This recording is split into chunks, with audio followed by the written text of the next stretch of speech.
Bismillahirrahmanirrahiim. Waxaan u wanaagsan dhegeystayaal saaxiibayaal meel kastoo aad joogtaan kusoo dhawaada barnaamijka falanqaynta caalamka oo xiliyadan oo kale aad ka daawataan warbaahinta Naafi Show. Waa 12 Maarso 2026 qodobada qaybtan aan idinkugu haynana waxaa ka mid ah macluumaadka ku saabsan Israa'iil oo ka cabanaysa inay iska difaacay leedahay weerarada ugu imaanaya Iran sabab la xiriirta inaysan hadda jirin nidaamyada digniinta hore bixiya. Dhinaca kale Iiraaniyiinta oo la yimid farsamooyin cajiib ah oo ay ka mid tahay inay weeraraan shabakadaha internetka Israa'iil. Sidoo kale warar hoose ayaa sheegaya in Israa'iil ay burburisay xarunta uu ku lahaa Ruushka ee ku taal Lubnaan. Qodobo kale ayaa raaci doona. Marka hore geyga Soomaaliyeed dhibaatada uu ku soo kordhiyay dagaalka Bariga Dhexe wixii ka horreeyay 28 Febraayo 2026 cidna isma dhahaynin dagaalka Bariga Dhexe ayaa dhibaato dhaqaale oo xoog leh u keeni doona Geeska Afrika gaar ahaan Soomaaliya maadaama aan aad u kala fognaanay sida uu u saameeyay waddan kasta xitaa Iran oo ah waddanka dagaalka lagu qaaday. Marka laga soo tago dhinaca dhimashada waxaa Soomaaliya dhibaato dhaqaale gaar ahaan shidaalka taa oo aad moodid inay ka faa'iideysanayaan ganacsatada Soomaaliyeed. Haddaba waxaa habboon ganacsatadu inay u naxaan dadka nugul oo aanan helin xilli roobaadkii la soo dhaafay roob ku filan taa oo ay u sii dheer tahay sicir bararka ee ku saabsan dhinaca maciishada. Intaasna waa talo ku socota ganacsatada Soomaaliyeed. Aynu ku horeynay macluumaadka ku saabsan Mareykanka ayaa dhammaan nidaamyadiisa difaaca ee saad ka soo qaaday Koonfurta Kuuriya halkaa oo la geeyay si ay uga hortagaan haddii Kuuriyada Waqooyi ay go'aansato weerar.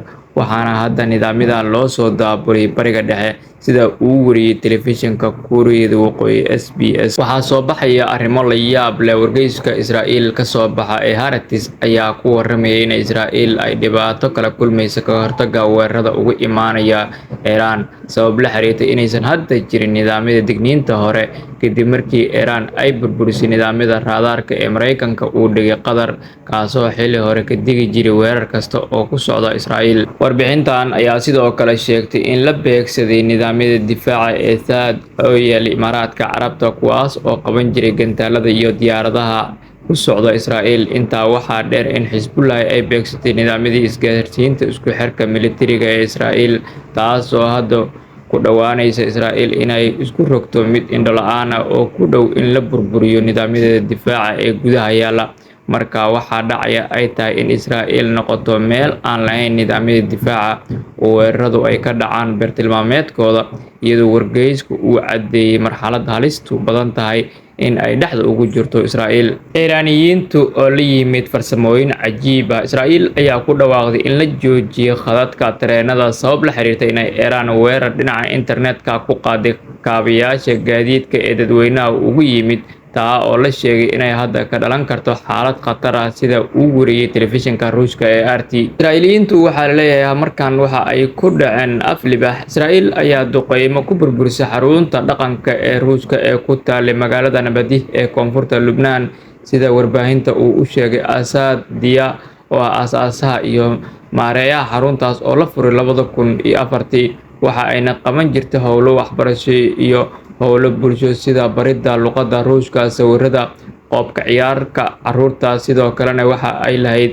maktabad weyn halkaa oo sidoo kale gacan ka geysan jirtay caawinta qoysaska danyarta ah. Hadda Israa'iil waxa ay taabatay hanti uu Ruushka leeyahay taa oo ugu baahan in ay cadeyso sababta loo fuliyay weerarkan cudurdaar iyo magdhow sida uu sheegay telefishinka Ruushka ee RT. Waxa kale waxaa soo baxaya khasaarihii ugu badnaa ee dhinaca maaliyadda inuu gaaray Mareykanka. Saraakiil ka tirsan militariga Mareykanka ayaa u sheegay golaha Koongareeska Mareykanka in toddobaadkii ugu horreeyay ee dagaalka ay la galeen Iran uu ku kacay dhinaca Mareykanka qiyaastii 11.3 bilyan sida ay sheegtay CBS News oo la hadashay BBC-da Mareykanka.